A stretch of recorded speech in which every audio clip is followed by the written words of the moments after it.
gracias. El título es El horror fantástico y la representación del miedo en Los muertos y las muertas y otras fantasmagorías, de 1935, que es la primera edición de Ramón Gómez de la Serna. Los muertos y las muertas y otras fantasmagorías es un libro compuesto por dos apartados que le dan título al libro.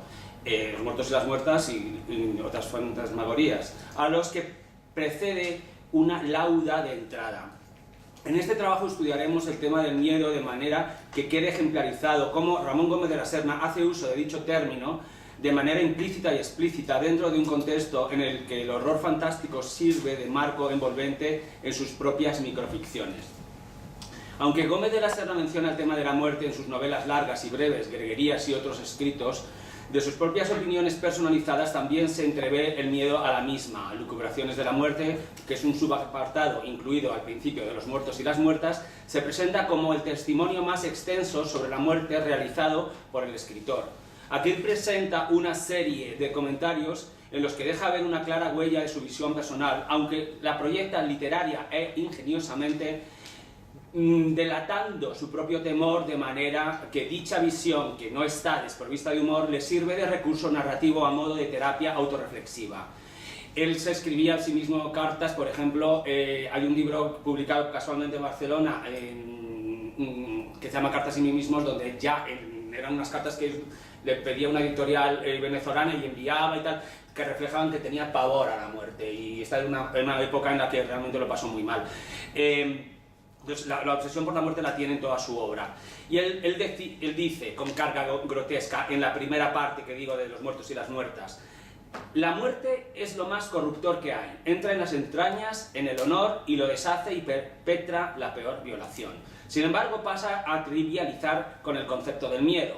Es un susto que penetra en las galerías más oscuras del ser, que ciega su destino, que le hace dudar de su propia vida. Todo depende en la muerte del pánico mortal de los que siguen viviendo. Esta primera parte del libro, tengo 4 páginas escritas, y habla obsesivamente de las calaveras. Por ejemplo, escribe dice: ya sé que el pensamiento más pavoroso de la vida es pensar que todas esas gentes que vemos, incluido uno mismo, hay que enterrarlas, y que se precipitará a su alrededor la horrenda farsa de la muerte, la repugnante representación del falso dolor y de los falsos aspavientos.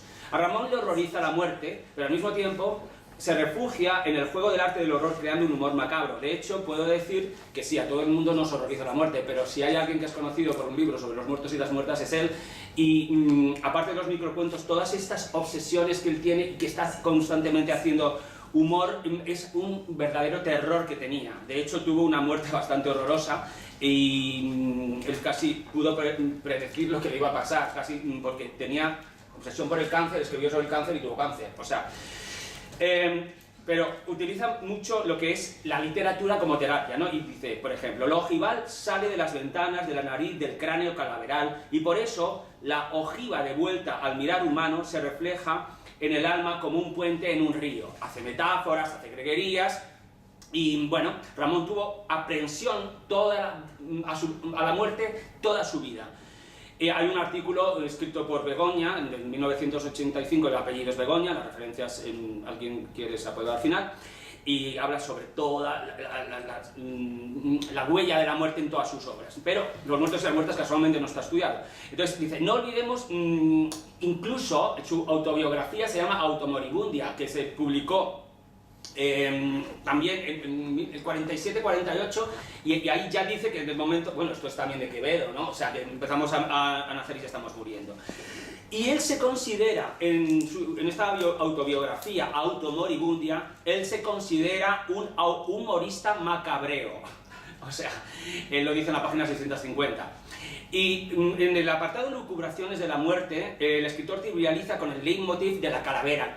Si vais a Madrid debéis ir al museo que está en el ayuntamiento, en la calle Conde Duque, donde está su despacho personal, que ahora mismo es permanente, y tenéis calaveras por todos los sitios, y bueno. Y él escribe aquí: para consuelo de los hombres ha puesto Dios esa rasgada risa que queda en la calavera, pero los hombres son tan pedantes que no quieren admitir esa risa, que de los que más se reirá será de ellos mismos. de los seriecistas que lograron que fuese ajena a ellos su propia risa calaveral, pagando así el que no supieron encontrar su afinidad. Nadie ha visto jamás una calavera seria. Bueno, tengo páginas y páginas de citas sobre esto y me voy a centrar en algunos de los... Hay un apartado que se llama Reflexiones del cementerio, que aquí también se siguen exponiendo comentarios que dejan ver una clara declaración del miedo expresada de una manera ingeniosa y caleidoscópica, porque siempre cambia, ante los horrores fantásticos que acechan al escritor mismo en su percepción ante la muerte. Y él, por ejemplo, dice, el cementerio está lleno de monstruos, pero no se les ve. Él decía que tenía una tanatofobia, que es una palabra que existe, por cierto. O sea, yo no lo sabía, que existía hasta que lo leí hace años, ¿no? Pues ya que se había inventado, porque tengo una amiga que es catedrática de la Universidad de Massachusetts que está haciendo un diccionario de las palabras que no están en el diccionario de Ramón Gómez de la Serna. Y bueno, entonces hay palabras que te tienes que fijar si existen o no. Y él escribe, la calavera no escucha ya por los oídos, sino que por la cuenca de los ojos, y no puede ser doctoral porque no puede retener las gafas. Bueno, me voy a saltar varios ejemplos de estos y voy a centrarme en la segunda parte, que es otras fantasmagorías. Otras fantasmagorías tiene microcuentos estupendos. Ya he publicado un artículo en la revista de Hanna en Budapest, en el Congreso de Literatura Fantástica que hubo hace unos años, y hace unos 4 o 5, y lo podéis ver en internet, que es el terror en los microcuentos, y también de Gómez de la Serna, pero no me centré en aspectos que me voy a centrar aquí. Me voy a centrar ahora, por el tiempo, en un microcuento que da para mucho. Y voy a hablar, lo he subtitulado, este apartado, La mano fantástica y el doble, ecos de Becker y de Maupassant. En La mano, que es un microcuento que está aquí, se busca al asesino del doctor Alejo, quien muere estrangulado. Tras pasar un tiempo, acuden despavoridas la esposa y la criada a la policía, horrorizadas ante una mano que por vida propia va dando saltos por la casa, por lo que ambas mujeres la dejaron encerrada con llave en el cuarto. Van a la policía para que venga y cacen la mano. El mismo narrador no muestra extrañeza, de modo que lo hace el lector ante el hecho de que la mano sea autónoma. Tan solo se preguntan, ¿qué hacer con ella? ¿Qué luz iba a arrojar sobre el suceso? ¿Cómo sentenciarla? ¿De quién era aquella mano? El juez también viene a la casa, decide interrogarla a la mano y le contesta con aura de misterio. Soy la mano de Ramiro Ruiz, asesinado vilmente por el doctor en el hospital y destrozado con ensañamiento en la sala de disección. La mano actúa como agente cosificado y animado que, de manera inexplicable, causa la muerte por venganza. El crimen queda así resuelto y nos introducimos en un mundo que finalmente no parece ser extraño a los personajes. Por otro lado, teniendo en cuenta la influencia de Gustavo Adolfo Bécquer en Ramón, que por cierto escribió un libro que se llama Cartas a las golondrinas, que es el libro más romántico de Ramón, que son cartas preciosas, igual que se escribía cartas a sí mismo, también escribió cartas a las golondrinas. Él siempre estaba escribiendo cartas. Yo tengo cartas suyas con un escritor que se llama Enrique Laborde, que las he heredado, y que era el director de una revista de Don José. Él escribía casi todos los días, bueno, cartas, y siempre en rojo, como Nietzsche. Bueno, pues teniendo en cuenta la influencia que tenía de Bécquer, en el prólogo de Cartas a las golondrinas lo reconoce que tenía influencia. Es difícil pasar por alto los ecos literarios de la mano más famosa que también escribió el escritor romántico, y hay una leyenda de Bécquer que se llama La promesa, que todo gira en torno al amor de Margarita, que está enamorada de Pedro, el supuesto escudero favorito del conde de Gómara. Todo esto está ambientado en la Reconquista, que queda desolada ella al saber que él debe de irse a la guerra a combatir junto al célebre conde para luchar contra los árabes y conquistar Sevilla.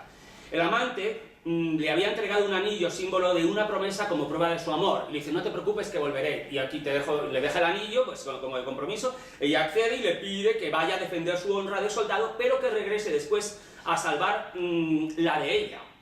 Margarita va con sus hermanos a despedir a los combatientes y queda asombrada al ver que su amante no es un escudero, sino que es el mismo conde de Gómara.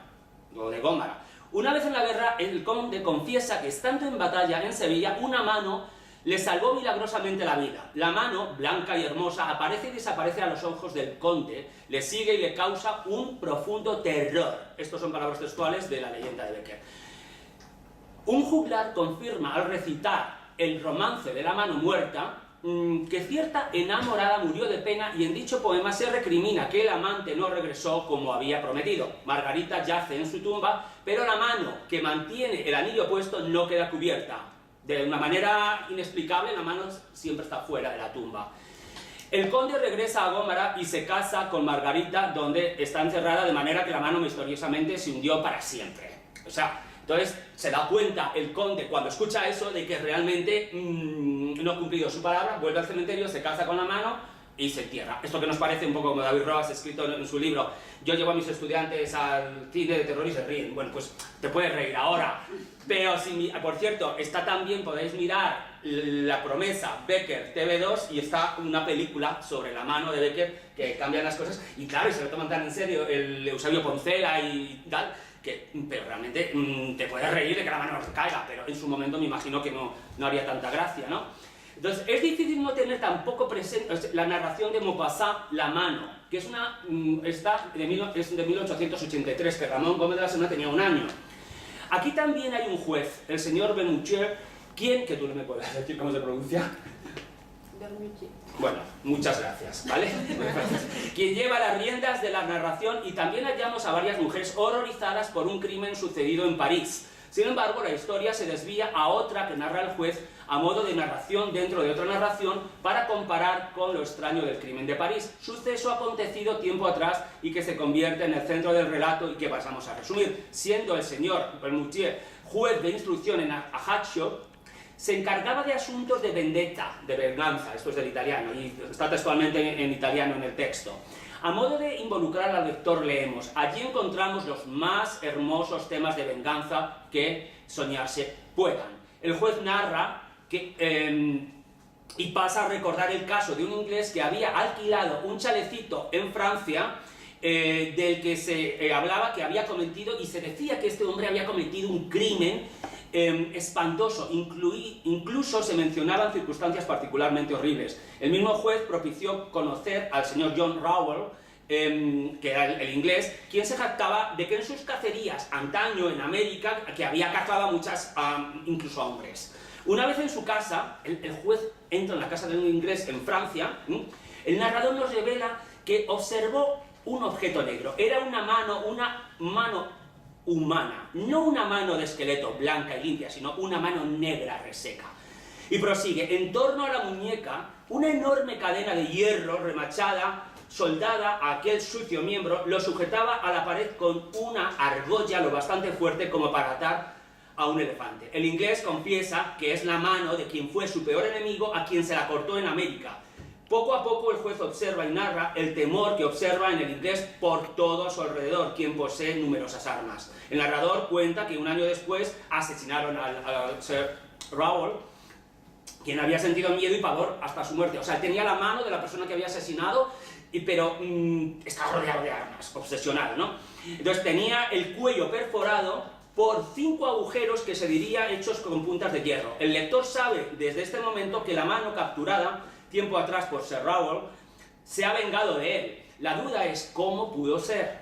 El juez, quien sufrió escalofríos, observó que la mano había desaparecido, pero que uno de los dedos estaba en la boca del cadáver del inglés. El criado francés le comentó al juez que aquel había estado muy agitado antes de ser asesinado, quemando cartas que había estado recibiendo cuyo contenido no queda desvelado. No llegamos a saber de esas cartas de quién vienen, pero se supone que vienen de la mano. A todo ello se le suma la pesadilla del juez. Dice, ahora bien, una noche, 3 meses después del crimen, tuve una espantosa pesadilla. Me pareció que veía la mano, la horrible mano, correr como un escorpión y como una araña a lo largo de mis cortinas y de mis paredes. Al día siguiente de suceder esto, encontraron la mano en el cementerio, le faltaba un índice. Se trataba efectivamente de un caso de venganza, según el juez, quien explica que el propietario de la mano no estaba muerto, que vino a buscar la mano con otra que le quedaba. Sin embargo, las señoras no quedan satisfechas con la lógica expuesta por el juez. Gómez de la Serna, indudablemente, leyó la narración de Maupassant, porque es imposible, porque es que está completamente calcada en muchos aspectos. En ambas ficciones los asesinados mueren por estrangulamiento. En el microcuento de Gómez de la Serna las mujeres encierran a la mano y la esposa del muerto, llena de terror, va al juez, quien no tiene respuestas del fenómeno extraño, al contrario que sí las tiene el juez del cuento de Maupassant, aunque parece decepcionar a las señoras, quienes están ávidas de una explicación racional. En el cuento de Maupassant las señoras no están contentas con esa historia fantástica, esto no se puede racionalizar. Y es la misma mano la que da una explicación y explica en primera persona su propia venganza.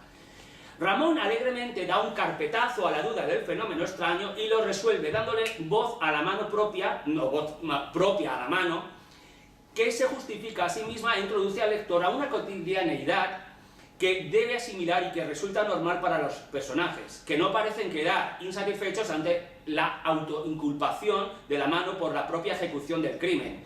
También Ramón utiliza, como el autor francés, la metáfora de la mano como araña.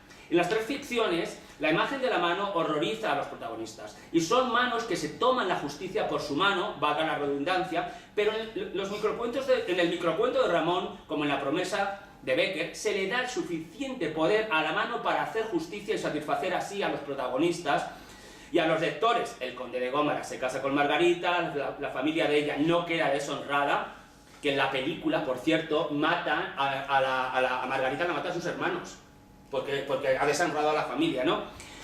Pero no tiene nada que ver con la historia de Becker. Y las señoras y el juez en el microcuento de Gómez de la Serna quedan satisfechas ante la resolución del crimen. La mano es lo que manipula el entorno y pasa a decidir en las tres ficciones, y de esta manipulación, dicen los sabios, nace la inteligencia humana. Tengo un análisis idéntico del estatuado, y lo voy a resumir en un minuto. El estatuado es una historia de un señor que le hacen una estatua, se llama el sabio, ¿no? Estatuado. Entonces, el estatuado, y bueno, pues una vez que va a casa, empieza a tener sudores, y empieza a sentir el frío de la estatua, empieza a ver que el doble de la estatua realmente se le está apoderando. Entonces va y destruye la estatua. ¿Qué ocurre? Pues que tenemos este mismo doble, lo tenemos en William Wilson, de Poe, tenemos que lo estudio un poquito aquí, y luego también tenemos otro doble en el Ocla de Maupassant.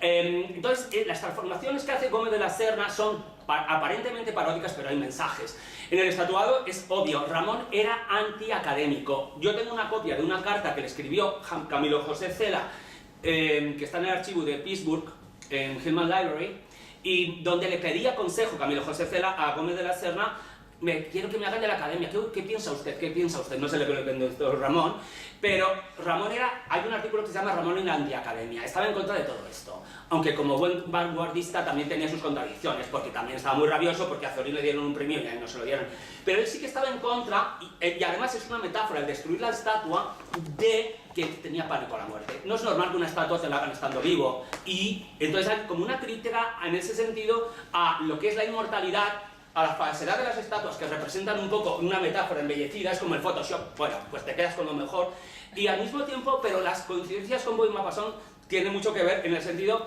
de que, por ejemplo, en el cuento de Poe, el doble es destruido por William Wilson, y en el Ocla también no puede destruir a su doble, el protagonista, y se acaba suicidando. Sin embargo, Gómez de la Serna se carga a su doble. El protagonista de Gómez de la Serna se carga, la mano sale victoriosa, y aquí, en el mismo tiempo, el doble es el destruido por el mismo personaje. ¿Por qué? Pues porque Gómez de la Muerte, Gómez de la Serna, de la muerte, tenía pavor a la muerte, y dice: pues mira, yo creo un personaje que le ponen una estatua que es como un símbolo de la muerte, que te lo ponen ahí cuando te mueres, pero él se la carga, dice: no quiero estar muerto, y al mismo tiempo es una parodia también, un poco, que está un poco parodiando a estos sabios que se lo creen todo. Y bueno, y gracias, paro aquí. Ah, tengo un minuto. Bueno, pues también hay otra sección, que es el apartado 3, que si sale publicado aquí o en otros sitios, tiene obsesión con los bailes de máscaras. Él critica muchísimo, por ejemplo, a los bailes de máscaras, en el sentido de que coge el baile... hay tres, pero tenemos el baile de las máscaras, que es cuando una señora descubre que su pareja es un mono. Entonces empieza a gritar, ¡ah! Es que... Pero lo gracioso es que el hombre había reconocido que era un mono antes de quitarse la máscara. Y le dice el juez, hay un detective, ¿y cómo usted no se dio cuenta de que era un mono? Porque no hablaba. Dice, porque no hablaba. Dice, y además hay tantos banqueros que van por la calle y todos parecen igual. Claro, hay una parodia a que todo el mundo somos iguales y hay un horror, pero también hay una parodia al darwinismo, porque ahora estamos hablando del 2017, pero estamos hablando de cuentos de los años 30. Además, Los muertos y las muertas, la primera edición se publicó en el 35 en Cruz y Raya y ya se habían mandado antes en los años 20. Estamos hablando de 100 años atrás. Entonces, todavía había gente que se reía del que el hombre viene del mono. Ya, pero hay una parodia al mismo tiempo también a las chicas que se enamoran de los príncipes azules. Bueno, mira, el hombre es un mono y los que se ponen de traje de banqueros que van por ahí por la calle, incluso más. Y entonces, claro, hay una puya un poco a lo Almodóvar. Y ya está. Gracias.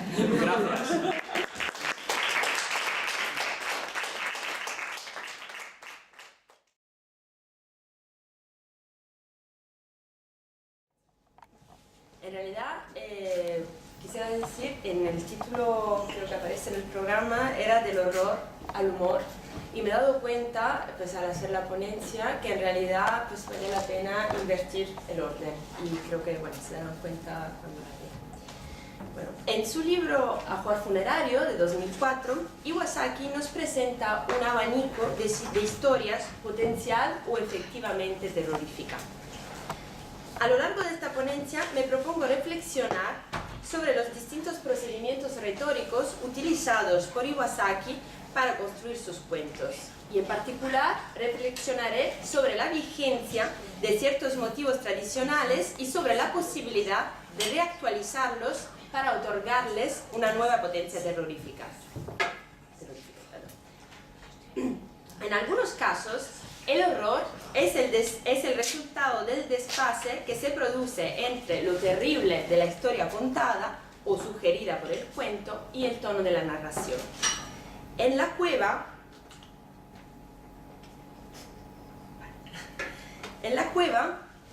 el joven narrador acepta con naturalidad la infinitud de la cama de sus padres. Qué grande era la cama de mis papás. Una vez cogí la linterna de la mesa de noche y le dije a mis hermanas que me iba a explorar el fondo de la cueva. La cueva era enorme y cuando se gastaron las pilas ya fue imposible volver. Me parece que la clave del relato se halla en el desfase que existe entre lo fantástico de la historia, una cama infinita, y la absoluta seriedad del relato del niño, para quien el mundo imaginado es tan auténtico como el mundo real. A veces jugábamos a que era una tienda de campaña y otras nos creíamos que era un iglú en medio del polo, aunque el juego más bonito era el de la cueva. En las lógicas del juego infantil, el como si tiene el poder de crear mundos cuya realidad es tan concreta como la del mundo real. Iwasaki lleva hasta el extremo esta lógica y nos propone un niño que acepta con serena resignación las reglas del juego que él mismo se ha inventado. No sé cuántos años han pasado desde entonces, porque mi pijama ya no me queda y lo tengo que llevar amarrado como Tarzán. He oído que mamá ha muerto. El como si se ha alargado hasta el punto de reemplazar la realidad. Sin embargo, a pesar del paso del tiempo, el niño queda fiel a las lógicas de los cuentos infantiles. Su madre ha muerto, pero él se ha convertido en el héroe de la cueva. El recurso a una voz infantil es frecuente en el ajuar. En No hay que hablar con extraños, Iwasaki cuenta la historia de una niña que se deja abordar a la salida de la escuela por un desconocido que tras torturarla la mata. En el taller de Agustín hay muchas cosas que cortan y queman y pinchan. También tiene un avión desarmados que un día servirá para volar e irnos de viaje. Por eso me puso el pañuelo mágico en la nariz, porque los aviones marean y tengo que acostumbrarme. Después ya no me acuerdo de nada. Una colonia bien fuerte, un sueño como regresando de la playa y muchas cosas que cortan y queman y pinchan. La elección de la voz infantil justifica la presencia de un discurso eufemístico que tiene un efecto particularmente inquietante en el lector, ya que produce una serie de vacíos informativos que el lector tiende a llenar con sus propios miedos. Al final descubrimos que la joven narradora ha muerto y que su espíritu deambula por la ciudad. a veces salgo del taller de Agustín y vuelvo al colegio, porque ahora nadie me llama la atención. Me gusta hacer lo que quiero y caminar de noche, pero me da pena mamá, siempre mirando triste por la ventana. El horror del relato es doble, pues al lado de un horror que podríamos definir sobrenatural, el fantasma de la niña que se pasea por la ciudad, tenemos un horror natural, los sórdidos juegos de Agustín, que es mucho más espantoso que el primero. Pero los niños no solo son víctimas en el ajuar, sino también verdugos. La voz infantil se vuelve terrorífica en el relato Peter Pan, en que un niño termina amputando la mano de su padre con un cuchillo de cocina para que éste se parezca a Capitán Garfio. En este relato, el horror surge de la ingenuidad. Lo que nos estremece no es tanto lo que ocurre, sino que quien perpetra la acción monstruosa es un niño desde su supuesta candidez infantil. En otros cuentos, los niños son testigos de las visitas de familiares muertos, como en Ya no quiero a mi hermano o en Abuelita está en el cielo. En todos los casos mencionados, la condición de niño de los narradores se cuaja a nivel discursivo en un lenguaje que presenta todos los rasgos característicos de la habla infantil, diminutivos, eufemismos. Iwasaki ha hablado en varias entrevistas de su preferencia por los narradores niños. En cuanto a los niños, estoy persuadido de que la literatura de terror supone la infancia, pues si no hubiéramos sido niños, solo le tendríamos miedo a Hacienda y a los dentistas. Por lo tanto, la infancia nos preparó para ser aprensivos a la oscuridad, lo desconocido, la muerte, la soledad, lo sobrenatural, la pesadilla, y sobre todo a las viejas, cuando están... Bajaras. No, y despeinadas, porque son mayores. Vale.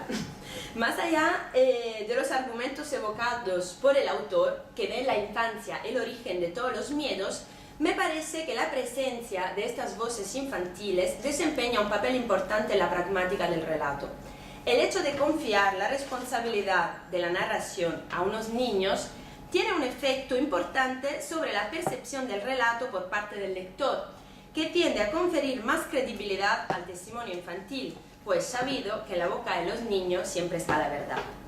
Esta ingenuidad típica de la narración infantil se encuentra también en el relato de ciertos narradores adultos. Las causas, sin embargo, son inversas, pues si para los adultos, pues si para los niños la ingenuidad es el efecto de su aceptación total de las lógicas de lo fantástico, como en el caso de la cueva, por ejemplo, para los adultos, en cambio, la ingenuidad, es el resultado de su reticencia ante la posibilidad de un orden sobrenatural. En el relato VC, Iwasaki nos cuenta la historia de un hombre que al entrar al baño de una estación de servicio es agredido por un monstruo que intenta devorarlo en cuanto se sienta en el inodoro. Si el monstruo de las cañerías podría arrancarnos una sonrisa, el relato no deja de producir escalofríos. En efecto, el terror es preservado gracias a la presencia de un narrador racional que rechaza toda interpretación fantástica de los hechos que le ocurren. Su falta de preparación ante la emergencia de un universo fantástico, de un universo de terror, se manifiesta cuando en la oscuridad del baño tropieza con una calavera y piensa que se trata de un casco de moto abandonado ahí por un viajero.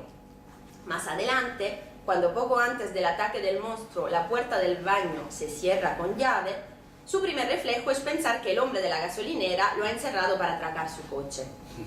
Creo que lo escalofriante del relato reside en el hecho de que las interpretaciones del narrador son absolutamente plausibles. El hombre del baño es un tipo normal que razona como lo haría cualquiera de nosotros en su situación, y es justamente la posibilidad de una identificación con la voz narradora que nos produce horror. El cuento nos da miedo porque nos muestra que las leyes de la racionalidad que solemos utilizar para descifrar el mundo pueden dejar de funcionar cuando menos no lo esperamos. En muchos textos del ajuar, como en la mejor tradición del relato fantástico latinoamericano, es posible, el juego entre el mundo real y el universo fantástico es posible gracias a la polisemia léxica y al vaivén que se da entre el valor literal de ciertos adjetivos y su posible valor figurado. En Dulces de Convento, la transformación de las monjas... En Dulces de Convento, la transformación de las monjas en perros asesinos es posible gracias al recurso a una serie de comparaciones con valor adjetival.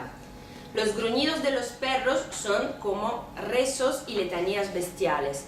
Sus ladridos son como carcajadas. La llave para decodificar el texto, se halla en el plano metafórico. Pero también encontramos el procedimiento inverso, pues como lo ha subrayado Edmundo Pasoldán, con frecuencia Iwasaki construye el efecto fantástico a base de literalizaciones. De hecho, unas líneas más tarde, en el mismo relato, descubrimos que las monjas tienen la boca ensangrentada por culpa de las moras. Aunque el contexto de la frase nos llevaría a otorgar un valor metafórico al adjetivo ensangrentado, su polisemia sugiere la posibilidad de una interpretación literal que nos lleva a una realidad mucho menos tranquilizadora. Pero la ambigüedad semántica no solo se debe a elecciones léxicas, sino también a ciertos usos sintácticos como el leísmo, al que el autor recurre en este relato. Al final del texto, el narrador, sediento de venganza, afirma: pero esta vez pude verles mejor desde lo alto del muro y no descansaré hasta acabar con esas alimañas. Vemos que un uso estándar de los pronombres hubiera habido o verlos en el caso de los perros o verlas en el caso de las monjas. Entonces el recurso al leísmo, en cambio, le permite guardar intacta la ambigüedad del relato. La animalización es también el motivo central de La ratonera. Una mujer se sube a un autobús de noche y se da progresivamente cuenta de que los otros pasajeros comparten todos un mismo aire de familia.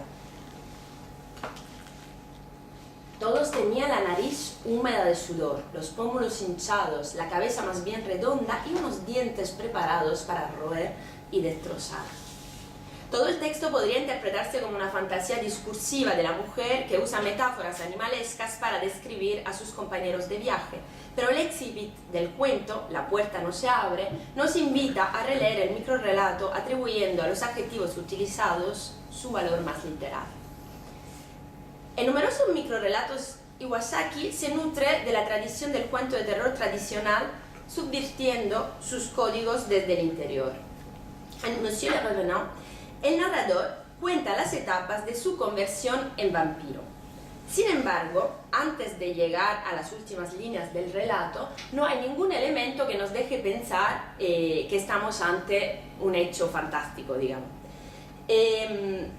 Como en el caso del protagonista de VC, el narrador aparece a los ojos del lector como un hombre común que, a causa de sus problemas de insomnios, va a desarrollar una serie de adicciones. Por ejemplo, se vuelve adicto a la tele, se vuelve adicto a las drogas, al alcohol, que lo llevan a convertirse en un sujeto marginal que vive de noche y se acuesta con el despuntar del sol.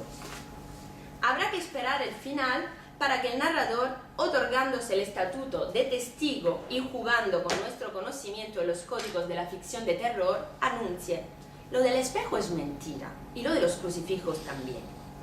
Antes de estas últimas líneas no hay ningún elemento que deje pensar que la decadencia física del narrador se debe a una vampirización. Más allá del efecto sorpresa, recurso frecuente en la microficción, lo que consigue Iwasaki aquí es, me parece, revitalizar un tópico del género. Si la frase final nos arranca una sonrisa porque el vampiro ya ha perdido toda su potencia terrorífica para un lector contemporáneo, el cuento no deja de ser inquietante, pues la vampirización se presenta como una consecuencia natural de la decadencia moral de la sociedad contemporánea. Iwasaki no renuncia a la dimensión moral, desde siempre presente en las historias de vampiros, pero al hablar de aquella mafia de hombres decadentes y mujeres fatales, sugiere con una lógica casi determinista que los nuevos vampiros no son sino las víctimas de un sistema que marginaliza a los más débiles. También en Antigüedades, Iwasaki retoma un ingrediente tópico del género, los fantasmas. Pero los vacía de su mítico poder terrorífico. Los fantasmas se vuelven así inocuas reliquias de otro tiempo que los frikis del género coleccionan como si se tratara de mariposas disecadas. Nos dice el narrador: yo los busco por las tiendas de antigüedades.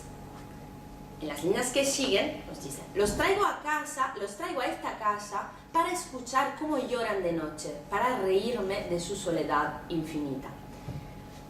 Estas palabras nos muestran que la carga terrorífica se conserva, pero que la monstruosidad se ha desplazado del fantasma al hombre. Lo que nos da miedo en el relato no son los espíritus errantes, sino el sádico coleccionista que goza escuchando fúnebres lamentaciones nocturnas. El mismo procedimiento se utiliza en Papillas. La existencia de fantasmas se afirma desde la primera línea del texto, cuando la narradora nos dice: detesto a los fantasmas de los niños, asustados, insomnes, hambrientos. El de casa llora desconsolado y se da de porrazos contra las paredes. Este incipit no solo revela que la mujer, en una clave post-kafkiana, acepta naturalmente la presencia de fantasmas, sino también que estos últimos ya han perdido todo su carácter glamuroso, pues se dedican a darse cabezazos contra la pared. A partir de aquí, todo el texto se podría leer como una reescritura paródica de un motivo clásico de la literatura de terror. Una reescritura en la que los fantasmas se han convertido en una especie de mascotas a quienes los vivos ofrecen suculentas comiditas. Sin embargo, una vez más, la vuelta de tuerca llega al final. E Iwasaki nos sorprende con un final escalofriante. Angelito, exclama la mujer, si hubiera comido así desde el principio nunca lo hubiera estrangulado. El parricidio inesperado del final vuelve a inyectar en el relato su dosis de terror, pero invierte la perspectiva de las historias de fantasmas tradicionales, pues los verdaderos monstruos no son los fantasmas, sino los humanos. En Father and Son pasa algo parecido y ahí digamos, no nos extraña el hecho de que el narrador sea un muerto que está hablando, sino el odio con quien habla de su padre antes y después de muerto, por ejemplo. En todos los cuentos mencionados, el horror se encuentra del lado de los humanos más que del de los fantasmas. Podríamos decir entonces que Iwasaki, al recuperar los motivos tradicionales de la literatura de terror, no se limita a parodiarlos. Si bien me parece innegable la dimensión humorística del libro, no comparto la opinión de José María Areta cuando afirma: no hay nada de terrorífico en el libro, que provoca muchas más sonrisas que escalofríos. Me parece que en el ajuar el humor no es un fin en sí, sino una puerta de acceso a otras interpretaciones del relato. Al retomar temas y motivos tópicos del género, Iwasaki construye una relación de complicidad con el lector que sonríe ante estos viejos monstruos que ya han perdido toda su potencia terrorífica. Sin embargo, pronto la sonrisa se da el paso al escalofrío, ya que los cuentos nos refuerzan la idea de que el verdadero monstruo siempre ha sido el hombre. Si en la literatura clásica de terror el monstruo era el depositario de lo más aberrante de la condición humana, Iwasaki vacía de esta significación al monstruo y le devuelve al ser humano su verdadera potencia terrorífica. La lectura se configura así como un camino de idas y vueltas en el que el humor permite acceder al horror y el verdadero monstruo aparece cuando el primero ha desaparecido. De ahí el cambio del título. Ante la pregunta que encontramos en la contraportada del libro, pues los editores, supongo, se preguntan: ¿es posible que los fantasmas, las pesadillas, los ritos y las supersticiones nos puedan seguir asustando en pleno siglo XXI? Pues Iwasaki de alguna manera nos sigue asustando, construyendo un universo literario nuevo donde el mundo supuestamente espeluznante de las historias de terror nos resulta más tranquilizador que el mundo real. Las historias de vampiros y de fantasmas enmarcan un horror mucho más inquietante del que solo son capaces los humanos. Para concluir, quisiera volver al prólogo, a menudo comentado por la crítica. Iwasaki se propone crear, cito, un ajuar funerario de negras y lóbregas bagatelas que brillan oscuras sobre los desechos que roen los gusanos de la imaginación. El ajuar, del que habla Iwasaki, lo ha explicado en muchas ocasiones, es el ajuar mortuorio con que se acostumbra a llenar las tumbas de los difuntos en la tradición funeraria peruana. Pero es también, claramente, un conjunto de temas y motivos tópicos del género de terror. Terminado el velorio, como lo cuenta el mismo Iwasaki, discretos monosabios recogen la bisutería de la muerte para embestir y vestir a otros cadáveres. Tras leer los microrrelatos, estamos tentados de dar un paso más en la propuesta metafórica de Iwasaki. Si los microrrelatos son como negras y lóbregas bagatelas, la labor de robo y de reciclaje de esos discretos monosabios de las funerarias se emparenta mucho a la del propio autor, que se dedica a saquear las tumbas del género para conferir nuevo brillo a los motivos tradicionales de la literatura de terror. Gracias.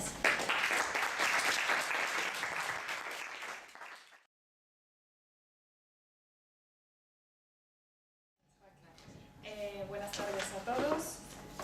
Primero les voy a pedir perdón por mi acento francés, que a lo mejor se me escapa de vez en cuando. Voy a hablar hoy efectivamente de Jacques Fuentealba, un autor famoso, representativo de lo que se suele denominar la micronouvelle en Francia.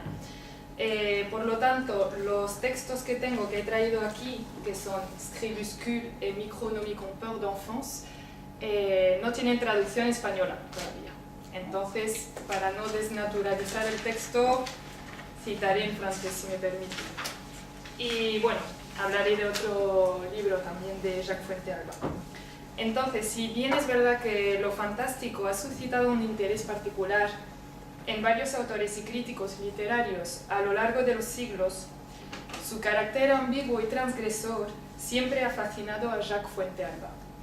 Este autor francés de origen español, nacido en 1977, se sumergió desde muy temprano en el universo fantástico de algunos autores, tales como Lovecraft, Moorcock, Ashton Smith y también Howard. Así es como en el marco de sus estudios universitarios afianzó sus conocimientos en lo fantástico, el realismo mágico y el absurdo, y decidió centrar su trabajo de fin de DEA en el, cito, acercamiento al fantástico y a la ciencia ficción en la literatura de la España moderna en los siglos XIX y XX. Al poco tiempo empezó a traducir microrrelatos de autores hispánicos, Santiago y Ximeno, por ejemplo, lo que le llevó a escribir sus propios relatos brevísimos, siempre con un toque de fantástico. Publicó numerosas obras impregnadas de una atmósfera fantástica, entre las cuales podemos citar las novelas Émile Delcroix et l'ombre sur Paris en el 2011, L'Antre du Diable en el 2014, Retour à Salem en el 2016. Publicó también novelas cortas reunidas por la mayoría en La Boîte de Schrödinger en el 2012. Y lo que nos interesa hoy, los microrelatos o micronouvelles, como se suelen denominar en Francia, Invocation et autres élucubrations, publicado en el 2008. Entonces, de este libro existe una versión española, escrita por el mismo autor. Scribuscule, este libro, Scribuscule, que son 365 microrelatos, publicado en el 2011. Y un libro muy reciente, publicado en septiembre del 2016, Micronomie con peur d'enfance, miedos de infancia. En el primero, en Invocaciones y otras elucubraciones, el autor reúne una serie de 44 microrelatos fantásticos, algunos inspirados por las novelas en 3 líneas de Félix Fénéon, otros por el humor negro, el absurdo y la ironía funesta. Jacques Fuentealba abre esta obra humorífica con una referencia clara al título. Algunos hombres han invocado a los demonios y su destino fue funesto. Cito, el horrible monstruo apareció como por arte de magia. Ahora quedaba por saber cómo hacerle desaparecer. Y rápido. Aparecen también otras criaturas maléficas, tales como el vampiro, el fantasma o el monstruo de la noche. la monstruosidad de las situaciones o de los personajes, desprendiendo un sentimiento de miedo y hasta de horror en el lector, se asocia al humor, lo cual le confiere al texto una doble función, catártica y lúdica. En Scribuscule nos encontramos con 365 microrelatos ultra cortos, distribuidos en 10 capítulos y en los cuales los personajes pueden ser variados. Monstruos imaginarios, como por ejemplo el Ouroboros, este famoso serpiente imaginario, el vampiro, Drácula, el flautista de Hamelin, etc. Personajes de cuentos también, Alicia, con la referencia al espejo y al doble, los tres cerditos, Pulgarcito, Cenicienta, entre muchos. Personajes de la mitología también y personajes de la historia, Cristóbal Colón, Lovecraft, Freud, Spielberg. Y para terminar, en el Micronomicon, Peur d'enfance, la influencia de Lovecraft es irrefutable. Los 99 microrelatos humoríficos han sido redactados, según lo apunta el propio autor, bajo el yugo del Necronomicon, grimorio famoso presente en las obras del Maestro de Providencia. Cualquiera de las versiones de este libro, considerado como muy peligroso, ya que es responsable de la locura y de la muerte de muchos de sus lectores, está guardada por unas supuestas organizaciones. El caso es que este grimorio le inspiró el título de su obra a Jacques Fuentealba. Micronomicon provendría de la asociación entre microrelato y necronomicon. Entre el abanico de posibilidades formales y temáticas que nos ofrece la obra de Jacques Fuentealba, centraremos esta comunicación en el estudio de lo humorífico, según lo denomina el propio autor, es decir, esta constante vacilación entre humor negro y fantástico, caracterizada por la ambigüedad y la transgresión de la realidad y provocando en el lector tanto la risa como el miedo. En una primera parte, el humor, ese rasgo estético casi siempre presente en los microrelatos bajo la forma del humor negro, del absurdo, del chiste, de la parodia, de la ironía o de la incoherencia, ha evolucionado a lo largo del tiempo y se plasma en los relatos posmodernistas bajo los recursos siguientes, tales como lo explica Irene Andrés Suárez, basándose en la definición propuesta por Demetrio Estebanez Calderón. A partir de las vanguardias históricas, especialmente en el surrealismo, surge una nueva estética del humor, como se puede apreciar en ciertas revistas de la época. Buen Humor, Gutiérrez, etc. Estética basada, al decir de Demetrio Estebanez Calderón, en A. La utilización del absurdo como ruptura de la lógica. B. La incoherencia. C. El disparate. D. La distorsión y deshumanización de la realidad. Y E. La degradación paródica de los convencionalismos sociales y de los tópicos y clichés lingüísticos. Vamos a empezar con un ejemplo de microrelato donde el humor se caracteriza por la degradación de los convencionalismos sociales y también por esa utilización del absurdo como ruptura de la lógica. Un verre d'eau.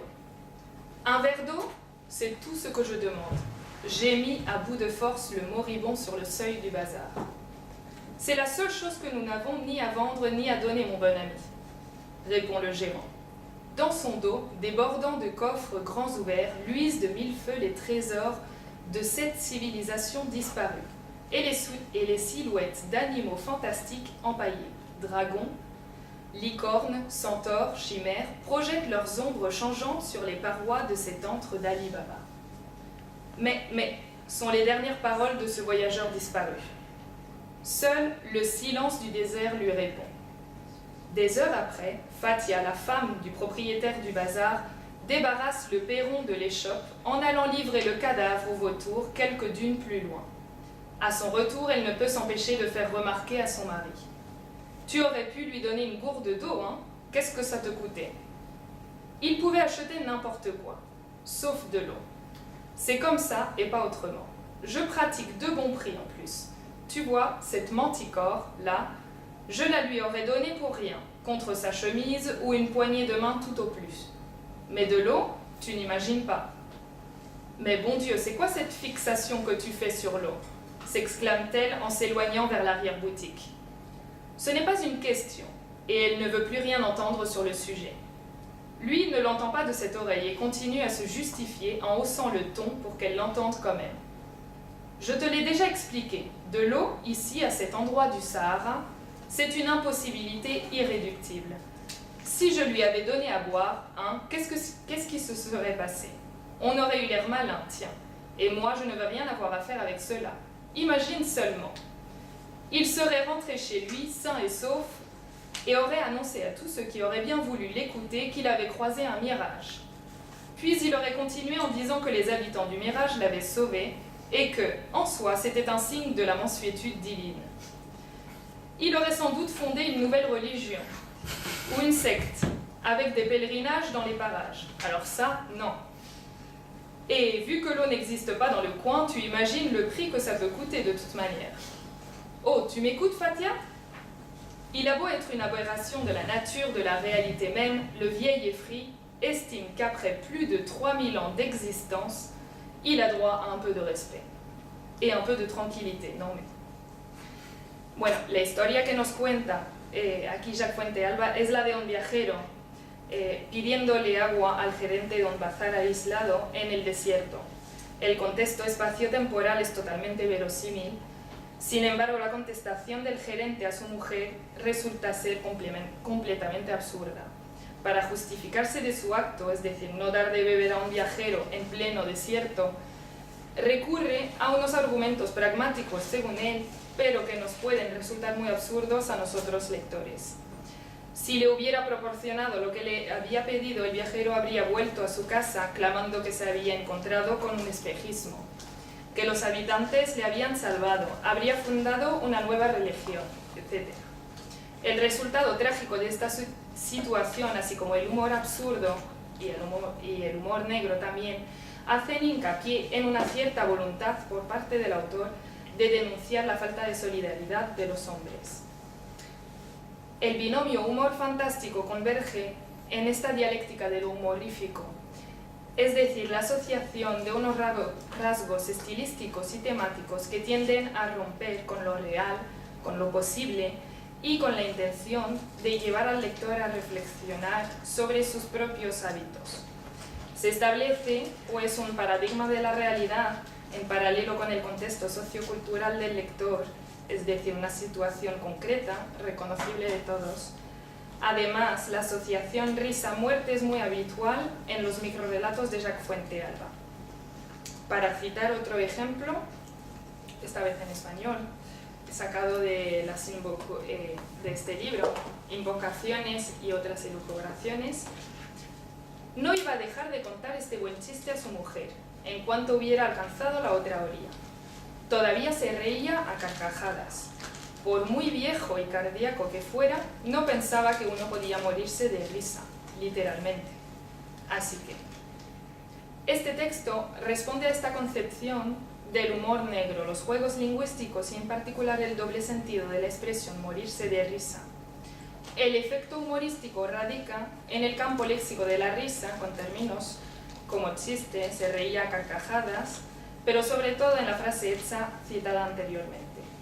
Mientras se plasma la situación en un contexto gracioso, el hombre que cuenta un chiste a su mujer, los adjetivos viejo y cardíaco, así como el verbo morir, dan a entender al lector el destino funesto del hombre.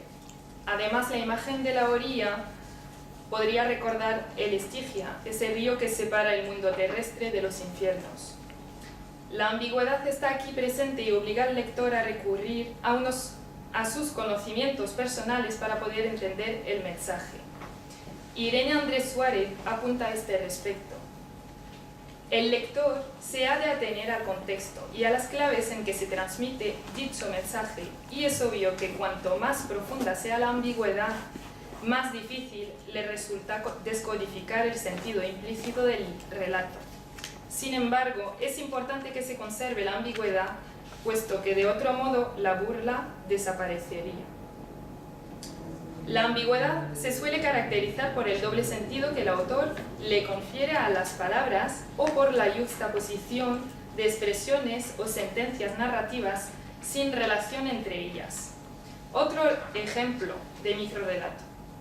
Solo después de la tercera masacre en masa, la rectora de la escuela de Dunwich proscribió el empleo de tizas en sus salas y prohibió los juegos de rayuela. Si la frase empieza poniendo de relieve el episodio funesto que se desarrolló en la escuela de Dunwich mediante el adjetivo tercera masacre, que enfatiza el horror de la situación, viene enseguida aminorado, o por lo menos en una primera lectura, por la decisión que toma la rectora: proscribir las tizas y los juegos de rayuela en la escuela. La imaginación del lector aquí es fundamental, así como la relectura del microrrelato, ya que la incongruencia de la utilización de tizas y de rayuela como objetos o dispositivos de masacre en masa apela a una reinterpretación. Lo absurdo y el humor negro radican en la contraposición entre lo terrorífico y lo fútil. Por otra parte, la ambigüedad existe también por los juegos lingüísticos, como por ejemplo en un microrrelato que voy a citar en francés: 10%, 20%, 40%, 50% devenu vampire, l'assureur redécouvre avec fascination son métier. Bueno, hay que saber que en este microrrelato 100 se pronuncia igual en francés, pero se escribe de diferentes maneras para decir sangre y 100. Por eso el juego lingüístico aquí. Bueno, voy a quitar algunas cosas. Si pasamos a la parte fantástica, bueno, numerosos estudios han sido ya realizados acerca de lo fantástico, y el propósito de esta comunicación no consiste en dar una definición genérica, sino observar la presencia de este rasgo temático en los microrrelatos de Jacques Fuentealba. Por ejemplo, en Bazar Bizarre, uno de los capítulos del Micronomicon, en el primer capítulo encontramos un ejemplo de desrealización del espacio, lo cual crea una atmósfera inquietante. Tu te demandes bien quelle mouche t'a piqué d'acheter cette antiquité de télé dans ce bazar bizarre. Tu t'es fait rouler, néanmoins tu l'installes quand même chez toi. Et surprise, elle marche et les couleurs fascinantes sont plus vraies que nature. À tel point qu'avant de t'installer dans ton fauteuil, happé par l'étrange lucarne, tu ne remarques même pas que tout ton appartement et le monde, là dehors, sont devenus noirs et blancs.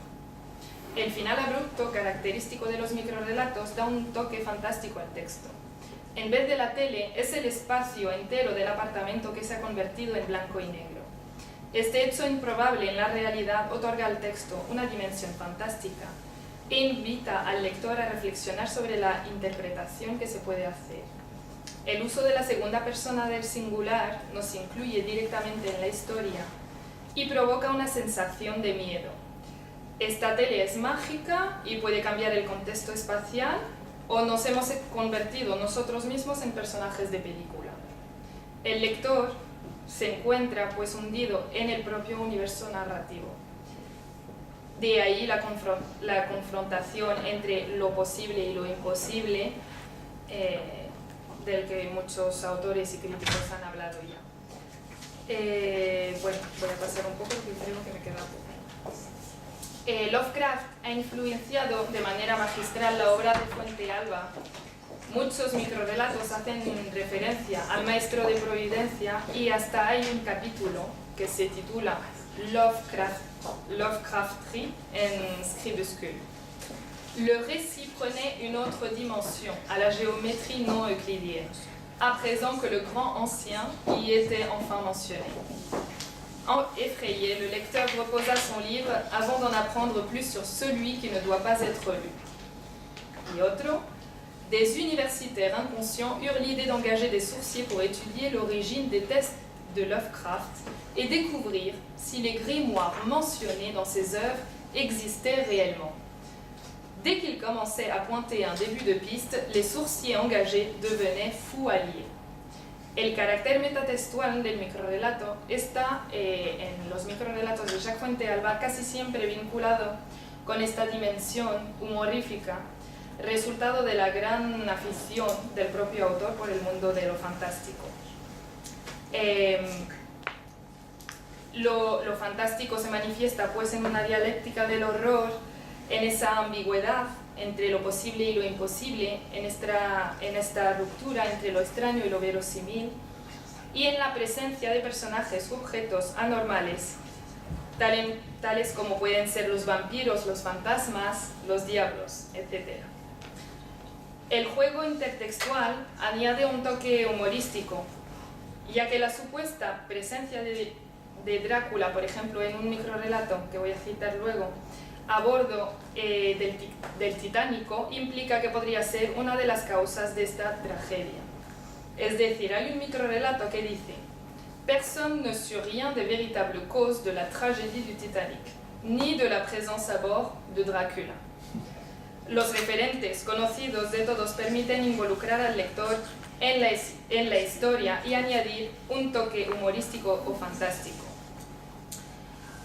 De esta manera, el constante movimiento entre escritura y silencio, entre rapidez e inmovilidad, hace que el lector se encuentre hundido entre dos mundos. El término... Voy a terminar, ¿no? ¿Puedo acabar la última frase? Vale, pues voy a saltarme cosas. Bueno, el término humorífico de este trabajo efectivamente representa esta mezcla de humor y de horror. Un humor más bien humor negro en los microrrelatos de Jacques Fuentealba y bueno, ilustra esta tendencia en la que se inscribe este autor francés para escribir sus micronovelas.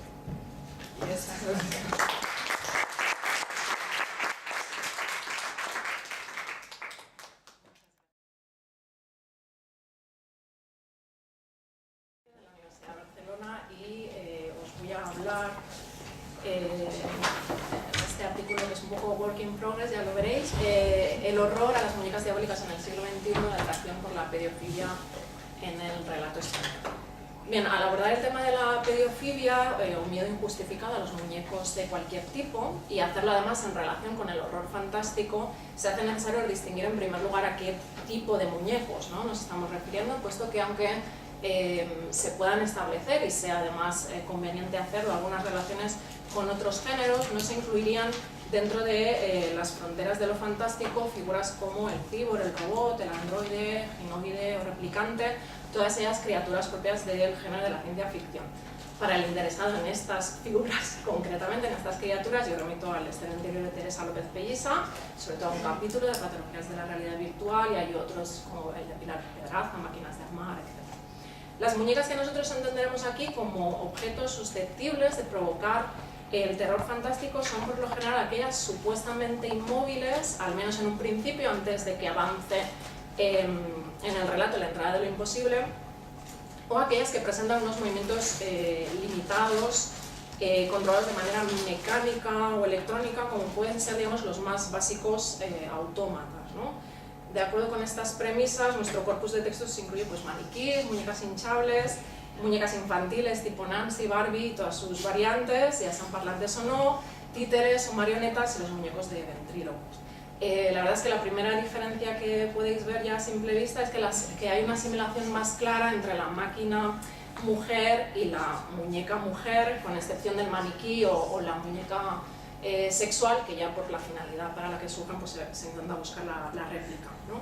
Esto hace que todas las posibilidades, lógicamente, que presenta, ¿no?, la muñeca artificial de la ciencia ficción, pues muñecas, digamos, más complejas, hace que dentro del relato fantástico haya, digamos, menos corpus de muñecas, ¿no?, de este tipo a las que me estoy refiriendo.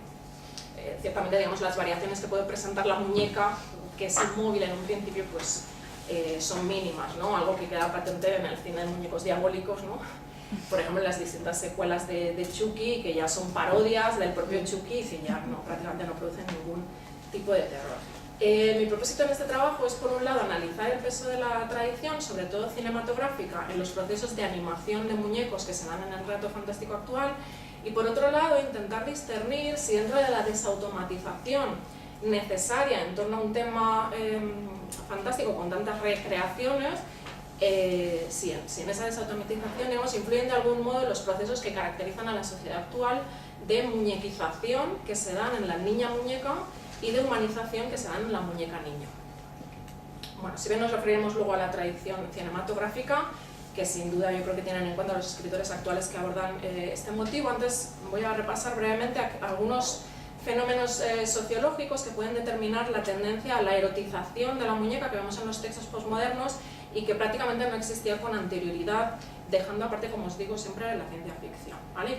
Y que, como veréis, todos estos fenómenos sociológicos se relacionan mucho con lo ominoso, lo inquietante, ¿no? En ese valle inquietante. En cuanto a los procesos de muñequización de la mujer, pues tendríamos que citar a la feminista británica Natasha Walter, que titula precisamente su trabajo de 2010 Living Dolls, The Return of Sexism, para aludir desde el título a esos procesos de construcción de género que socialmente van determinando los valores en que fundamentan muchas niñas su futuro, muñecas vivientes actuales obligadas a lucir atractivas y perfectas, ¿no? El ideal de belleza que va gestándose en todas las áreas de la mujer, o con más peligro quizá desde la infancia y la adolescencia, ha desembocado en la postura extrema, pero cada vez más extendida, de las llamadas niñas muñeca o niñas Barbie, fenómeno que afecta también, aunque en menor medida, a los chicos, ¿no? Las posibilidades de expansión que ofrecen las redes sociales ha hecho que chicas como la llamada Barbie ucraniana Valeria Lukianova o Venus Angelica tengan millones de visitas en Instagram o en YouTube con tutoriales, como veis, how to look like a doll, ¿no? Como una muñeca articulada con, si os fijáis, 15 millones de visitas, que se dice pronto, ¿no? El objetivo, lógicamente, mostrar imitar, ¿no? O parecerse lo más posible a una muñeca, imitando una piel de muñeca de porcelana, ¿no? De terciopelo, de mármol, tener los ojos profundos, misteriosos, ¿no? Estos inertes ojos que luego veremos, de una muñeca, y el cuerpo con cirugía si es necesario una muñeca, ¿no? En cuanto a los procesos de humanización de la muñeca, bueno, si os fijáis, os he puesto estos tweets porque hacen referencia a cómo la gente ve una entrevista de este hombre muñeco, que lo ven como the most disturbing thing, o he seems so nice but he looks scary, ¿no? Esa relación. Junto a estos procesos, como os decía, de muñequización del ser humano, se dan paralelamente procesos de humanización del muñeco en una tendencia clara al hiperrealismo, ¿no? La sociedad vuelve a darnos ejemplos de este uncanny valley o ominoso freudiano y que colocarán, por lo tanto, al muñeco más cerca de producir o provocar el efecto fantástico. En primer lugar, nos encontramos con la comunidad de los bebés reborn, que son muñecos hiperrealistas que tratan de copiar hasta el máximo detalle, ¿no? Pues la piel, ¿no? Con las venitas, el pelo, que es real, y que son adoptados, que no comprados por sus dueños, ¿no? Que tratan de superar pues una pérdida o son coleccionistas y que realmente los incluyen dentro de la vida cotidiana, ¿no? Les dan de comer, los visten por la mañana, los sacan a pasear, ¿no? Y independientemente del posible uso terapéutico, realmente una de las reacciones a este fenómeno social muy extendido es su calificación de creepy, ¿no? De freak, de inquietante, y ahora también, pues como veis, ha salido también el bebé reborn monstruo, ¿no? En segundo lugar, en paralelo con los bebés reborn, está el trabajo de artistas como el ruso Mikhail Saikov, cuyas muñecas hiperrealistas son adquiridas sobre todo por coleccionistas y sin estar creadas a tamaño natural. Aquí os he puesto al final porque caben en su mano, ¿no? El artista busca la más parecida asimilación de la muñeca y su referente humano, propiciando en el espectador ese surgimiento de lo inquietante. Ya veis los titulares de los periódicos haciéndose eco de las exposiciones que hablan de escalofríos o espeluznantes, ¿no? Y por último nos encontramos el fenómeno quizá más extendido de esa humanización de la muñeca, que es el de la muñeca juguete sexual, que a lo largo de su fabricación pues, ha sido objeto de procesos igualmente de perfeccionamiento, ¿no? De hiperrealismo, pasando de materiales pues, como la cera, el trapo, el plástico, el polietileno, hasta la silicona de los modelos actuales más caros, con el fin de conseguir la máxima asimilación entre muñeca y mujer, una asimilación equivalente a la que se busca en la ciencia ficción entre ser humano y androide. La literatura y el cine se han hecho eco de la atracción que siente el hombre, menos la mujer, parece ser, por la muñeca sexual. Aquí tenéis algunas películas, algunas clásicas, os he puesto también esta noticia del primer prostíbulo de muñecas de silicona. En todas ellas los dueños crean, inventan los diálogos con estas muñecas, ¿no? Inventan, digamos, la réplica y de alguna manera moldean en silicona, ¿no? La personalidad, proyectan un poco su deseo en estas muñecas. Estas son recreaciones artísticas un poco que intentan bueno, recrear vivencias reales como la pérdida de la pareja, o bueno, carencias afectivas o dificultades en las relaciones personales, normativas, etc.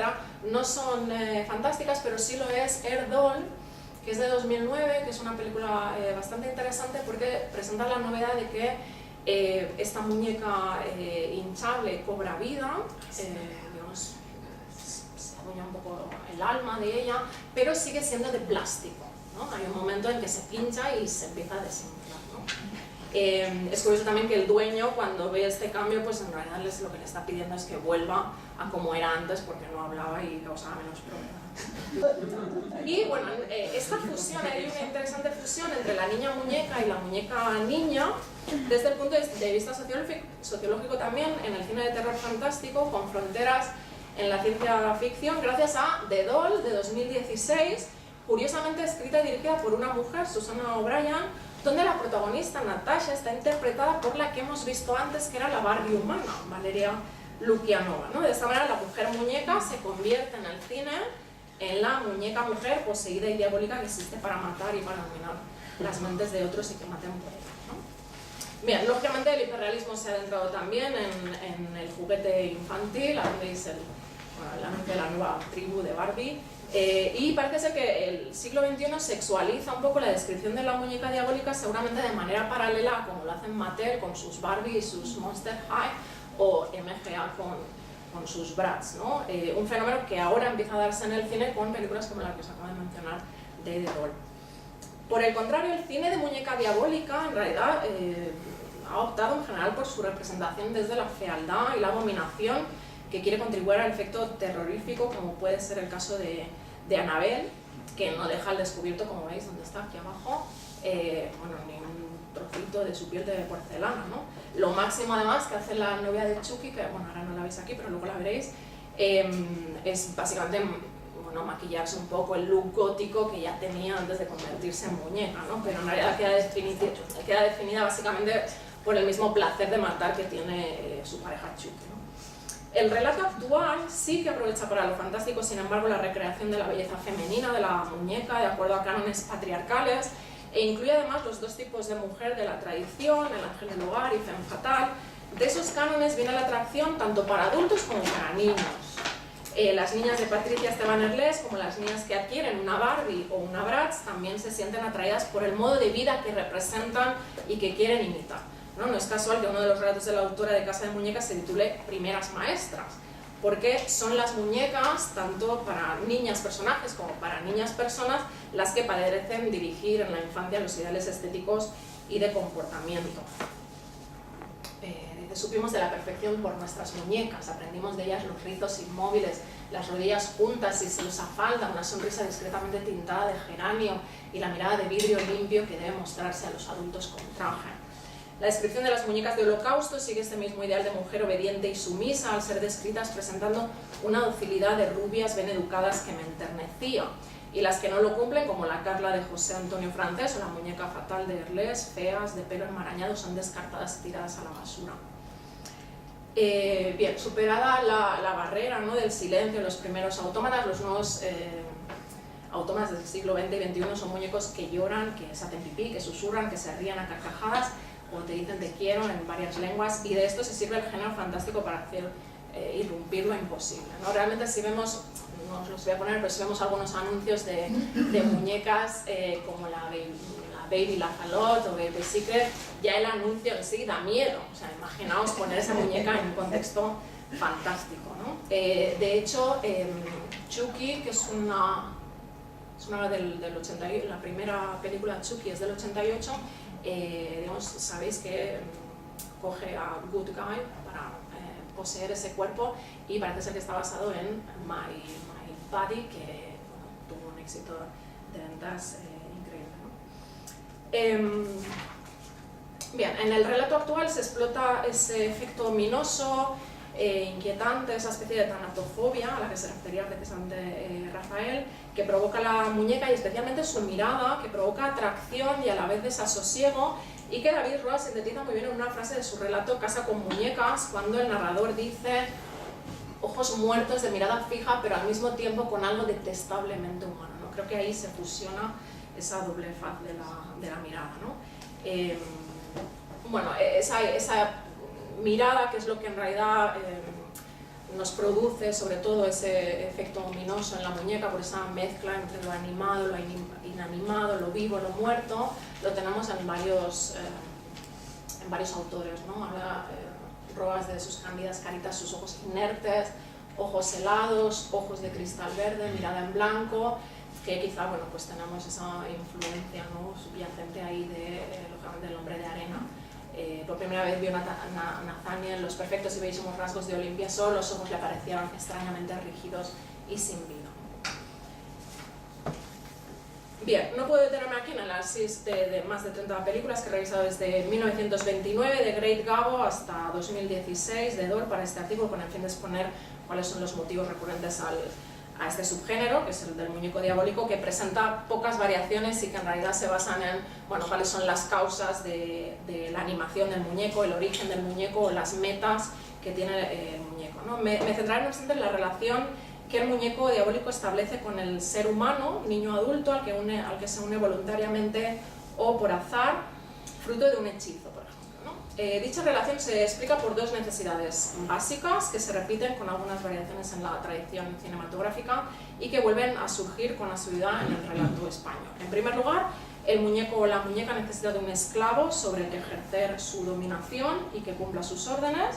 Así es para Slappy, de las novelas y series Goosebumps de los años 90, que parece confundir I Want My Bride con Querer una esclava. También para la Mary Ellen de Bride of the Living Dummy, que tiene a la niña totalmente esclavizada y atemorizada, ¿no? Y se pasa a la niña el capítulo diciendo "She won't let me do that", ¿no?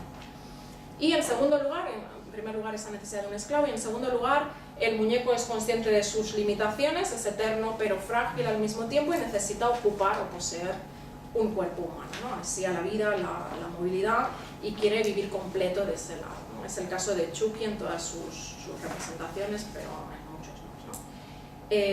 Bueno, ya voy a ir terminando 5 minutos. Esteban Erles, la escritora que más recurrentemente ha ensayado la desautomatización del miedo que ha provocado siempre la muñeca, une el poder del control del muñeco sobre el niño, el serial killer y la construcción de género en su relato Killer Barbies.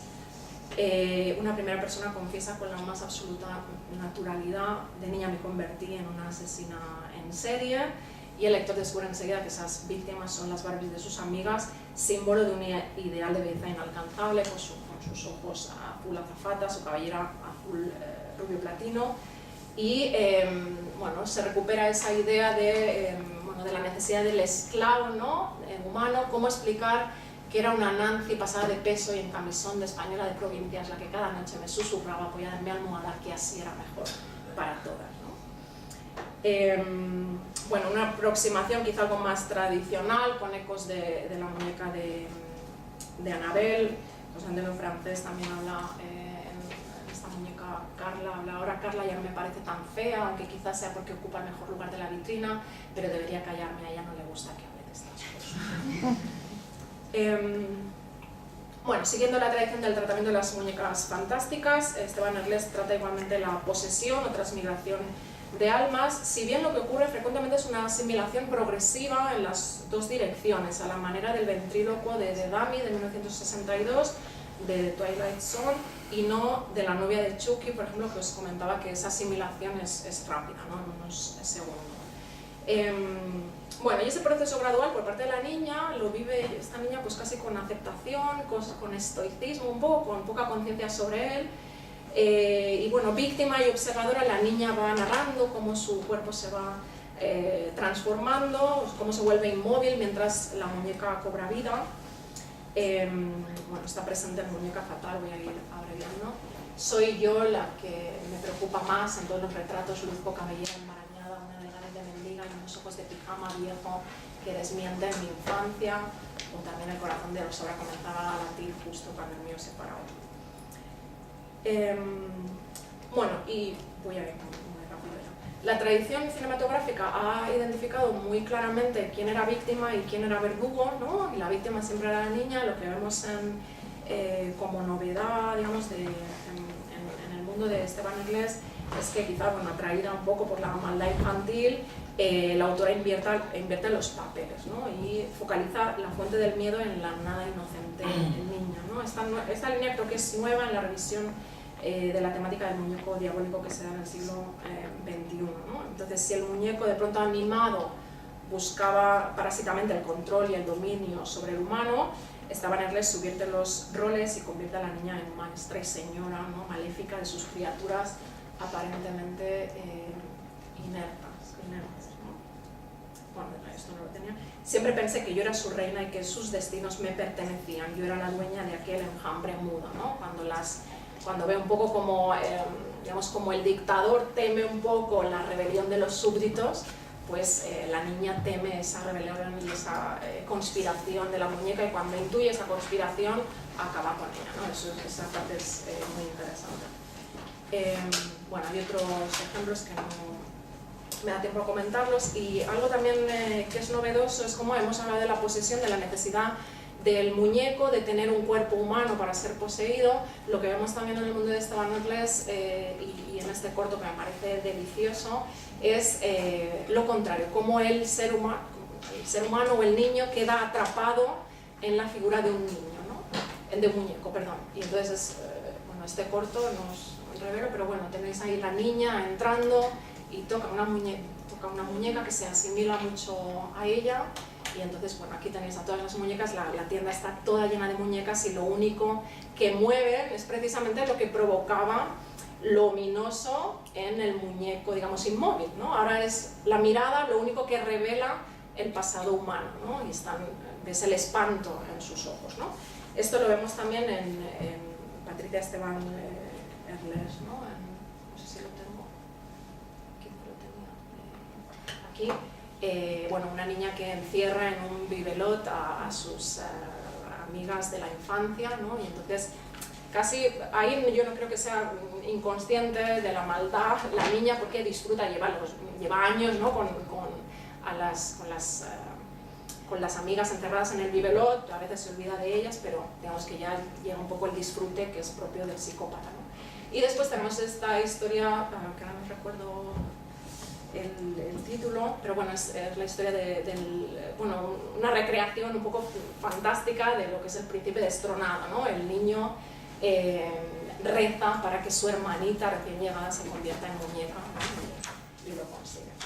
Y ya está, no me da tiempo, ahora que se ha ido voy a aprovechar porque no me da tiempo para citar el cuento que escuchasteis ayer, pero que es muy interesante porque bueno, ofrece también una visión nueva que es un poco esa mezcla entre muñeca infantil y muñeca sexual, ¿no? Y esa erotización que recuerda mucho, no sé, luego le preguntaré, a una escena de Puppet Master.